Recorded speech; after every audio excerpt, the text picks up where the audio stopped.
Vamos a hablar ahora de el TC, de la Junta, de estos organismos autónomos que están movidos en los últimos tiempos. Bueno, la Junta puede que la remuevan mañana, el Congreso, y el TC está más bien estable, nadie lo amenaza, incluso se ha elegido a su 7º miembro, pero también están procesando su conflicto interno ocasionado por la resolución que escarceló a Fujimori. De esto vamos a hablar con un expresidente del Tribunal Constitucional. Gracias por acompañarnos, doctor Oscar Urbiola. Gracias, Fernando, por la invitación. Buenas noches. ¿Qué le parece que se haya completado los 7 integrantes del TC, con la elección del señor Pedro Hernández? Me parece bien, sobre todo porque ha sido con una mayoría que pocas veces se ve, 103 votos. Lamentablemente es un proceso de casi 2 años, porque hay que tener en cuenta que de acuerdo a la ley orgánica del Tribunal Constitucional, el tribunal tiene la obligación de comunicar 6 meses antes del vencimiento del mandato de un magistrado al Congreso para que inicie el proceso de selección y nombramiento del sucesor. Eso lo cumplió oportunamente el tribunal, pero fíjese, eso se ha producido más o menos en abril del año 2022. El doctor Ferrero se ha retirado en septiembre del 2022, lamentablemente pocos meses después falleció. Usted que ha tenido la práctica de ser tribuno, ¿qué tan importante es tener 7 y no 6 y no 5? Muy importante, Fernando. Es muy interesante su pregunta. ¿Por qué? Porque los procesos llamados orgánicos de inconstitucionalidad y el competencial exigen, de acuerdo al nuevo Código Procesal y la misma Constitución, una votación no menor de 5 votos para declarar inconstitucional una ley. Y últimamente muchos dispositivos que evidentemente eran inconstitucionales no se han podido declarar inconstitucional porque con 6 es muy difícil conseguir. 2 se enferman, uno está de viaje. No se puede. Entonces hay muchos procesos de inconstitucionalidad que están estancados precisamente para tener un quórum que permita llegar a una votación calificada en este caso. Y algo que me dijo aquí entrevistado el doctor Francisco Morales, que es el actual presidente, me dijo: y pido por favor que el Congreso nombre al 7º porque es mucha carga el tener que dirimir. Así es.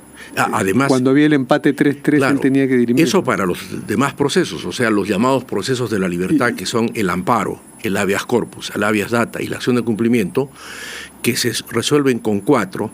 De todas maneras, el hecho de que el colegiado no esté completo, es decir, 7 miembros, y no habiendo accesitarios o suplentes, como en el Poder Judicial, que pueden completar con magistrados de las otras salas o los otros juzgados, a veces la resolución de causas se detiene o se dificulta.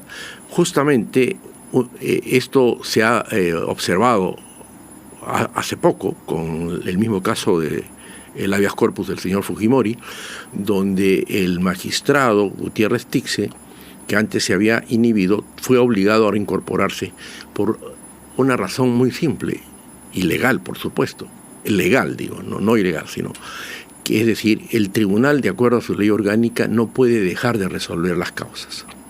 Y como los magistrados no se les puede digamos, impedir la participación. O sea, se les puede plantear que se inhiban, pero no es obligatorio que lo hagan. Claro, se pueden inhibir, pero las partes no pueden pedir que se retire, ¿no?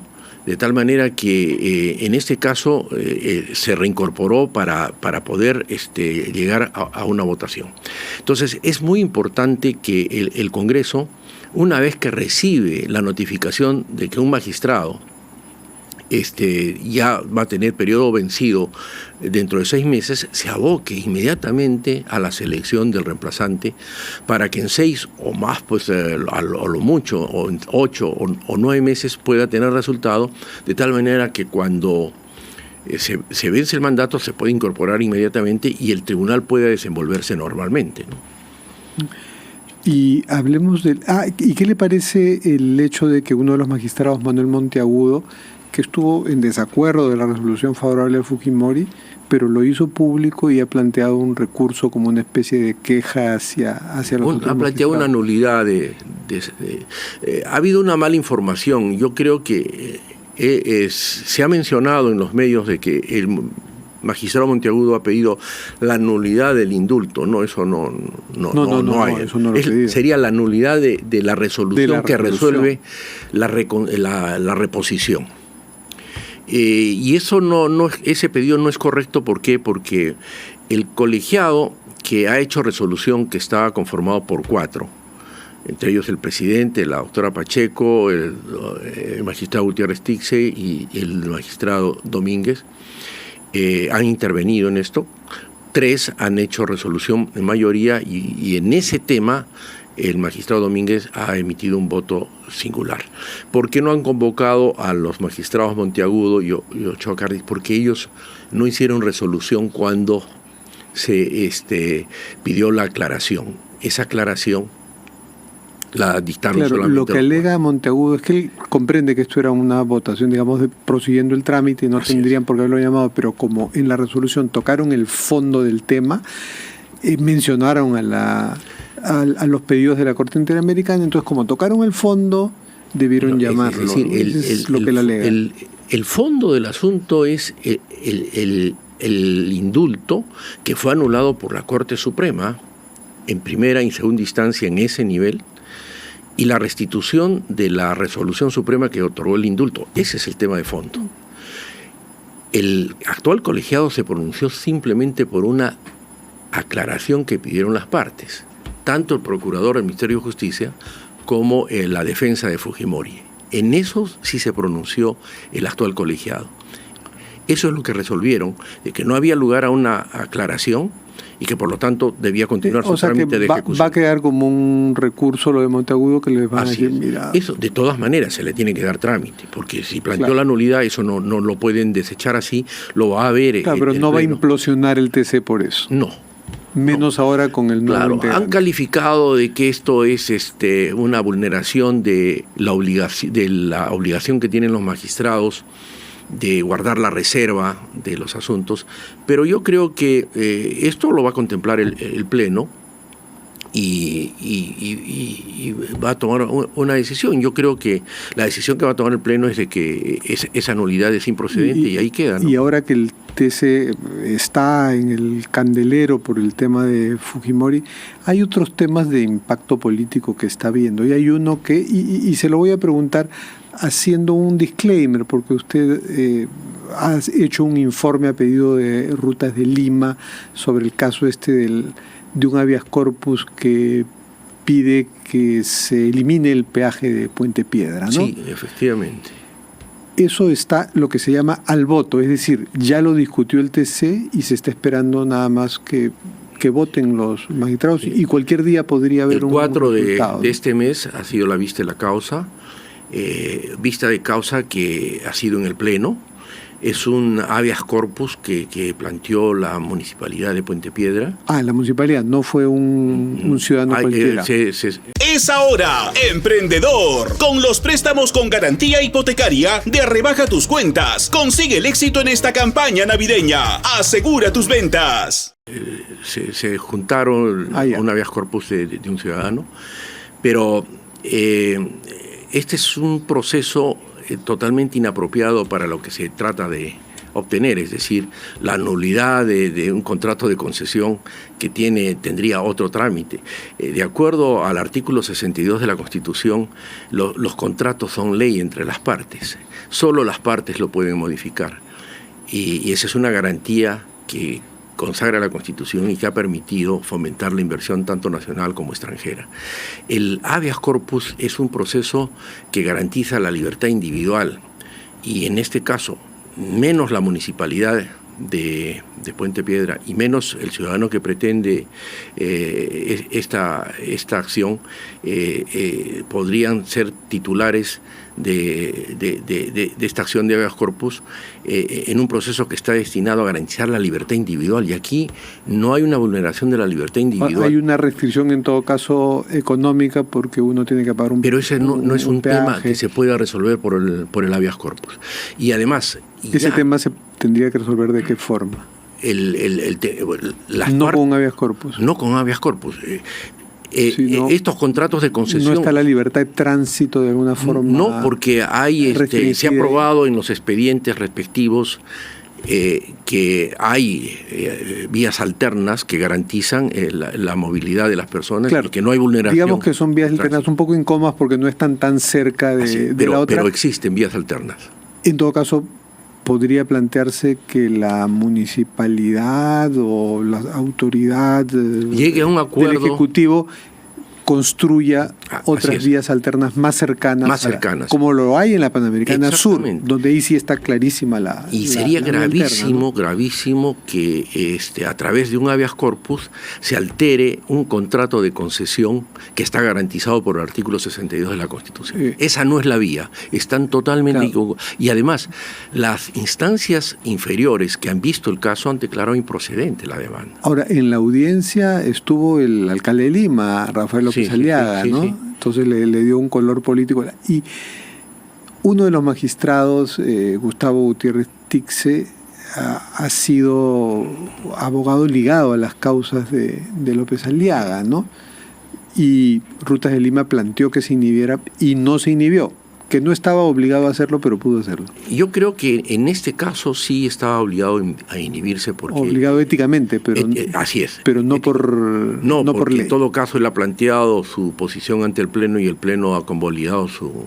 Pero en realidad es una situación de decisión personal, moral, de habiendo tenido una relación cercana y de opinión, en este caso, en favor de la causa que lleva adelante el señor alcalde López Aliaga, creo que lo más aconsejable es que se abstenga en la medida en que el tribunal, con el colegiado, puede muy bien resolver esta situación. Pero, sin embargo, invocamos en todo caso la imparcialidad que debe tener para, si persiste en mantenerse en esta causa, consideramos de que digamos su actuación en esto estará ceñido estrictamente a la solución del caso desde el punto de vista constitucional. Pero imagino que con lo que ha pasado con la resolución a favor de Fujimori, que ha planteado al TC pues un primer caso de confrontación con los organismos multilaterales, ¿no? Sí.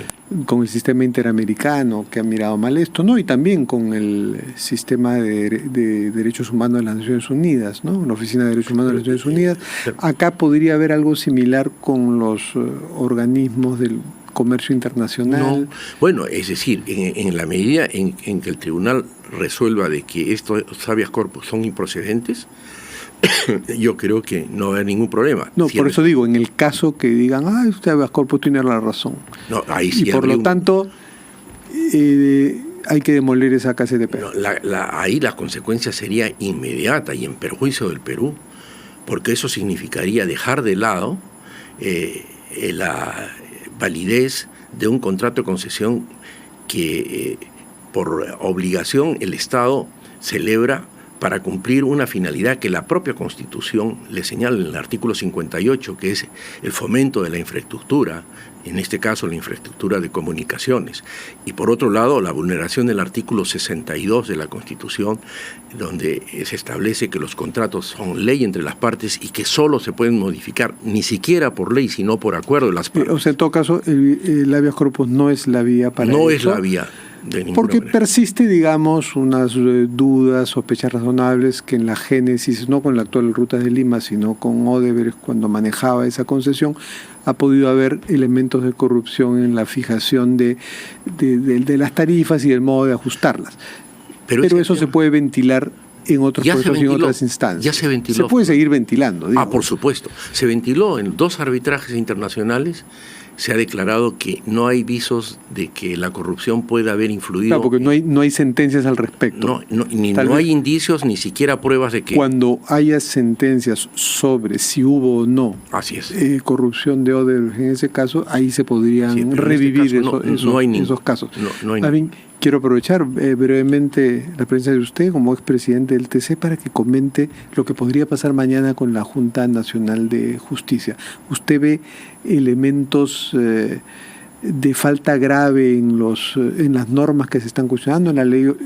¿La Junta Nacional de Justicia habría cometido falta grave de acuerdo a su ley orgánica? Sí, es importante precisar eso, pero también es importante precisar que el Congreso, de acuerdo al artículo 157, tiene la facultad de remover con el único requisito de, obviamente, observar el debido proceso y reunir los 87 votos. Ahora, creo que en esto debe proceder también el Congreso con cuidado para ver el haber suspendido, por ejemplo, que ese es el caso. ¿Al haber suspendido a la ex fiscal de la Nación? Así es. En un proceso que evidentemente denota una parcialidad o falta de imparcialidad por el hecho de haber sido tomada esta decisión, en primer lugar, sin existir pruebas contundentes que vinculen a la señora Benavides con la organización criminal con la que se le relaciona, y dentro de un ambiente en el que hay confrontación ha habido y existe todavía muy visible. Muy visibles, creo que eso no garantiza el derecho de defensa por un lado, y por otro lado no garantiza otro componente del debido proceso, que es la imparcialidad. Pero por otro lado, si se inhibían todos, como planteaba la doctora Benavides, no se podía hacer justicia. Entonces, el mismo caso del TC, ¿no? O sea, claro. No era el tribunal ideal, también, porque había subjetividad entre ellos, pero alguien tenía que acometer. Sí. Yo esa creo tarea. Que ahí ha habido los errores por parte de la señora Benavides, por parte de la Junta, de mantener una confrontación donde existen intereses personales bajo las funciones o atribuciones de los respectivos organismos. Porque es evidente que tanto la Junta como la señora Patricia Benavides han cometido algunos errores. Pero creo que lo aconsejable hubiese sido de que la Junta, en uso de las atribuciones que tiene de iniciar procesos disciplinarios, como lo establece su ley orgánica y la Constitución, lo haga garantizando el debido proceso. Y creo que en este caso, el debido proceso en el componente de imparcialidad del juez o del que va a aplicar la ley no se da. Entonces, eso creo que viene a ser un componente que hace dudar de que esta resolución se haya dado apegada estrictamente a derecho. Bueno, muchas gracias, doctor Uriola. Veremos qué pasa mañana en ese duelo que puede ser fulminante para un organismo autónomo. Ojalá, Fernando. Mañana en el Congreso. Quiero robarte dos segundos, muy rápido. He hecho hoy día una invocación a la señora Dina Boluarte para que como Presidente de la República en una sucesión constitucional legítima se pronuncie contundentemente respecto al genocidio que se está cometiendo en contra del pueblo de Palestina. Sí, recuerdo que usted es miembro y representante de la comunidad palestina en el Perú. Espero que esto termine y que se deje de seguir matando a personas. Ya llegan a 18.000, de entre los cuales casi el 50% son niños. Sí, podemos llegar a la Navidad con este drama terrible, y Perú ha votado por un cese al fuego. Así es. Junto con la mayoría de países. Pero yo creo que la acción tanto del Estado peruano a través de Relaciones Exteriores y del Ejecutivo debe ser de condena expresa. Sí, aquí. Es un tema muy importante con el que usted podrá volver para comentarlo. Le agradezco mucho, Fernando.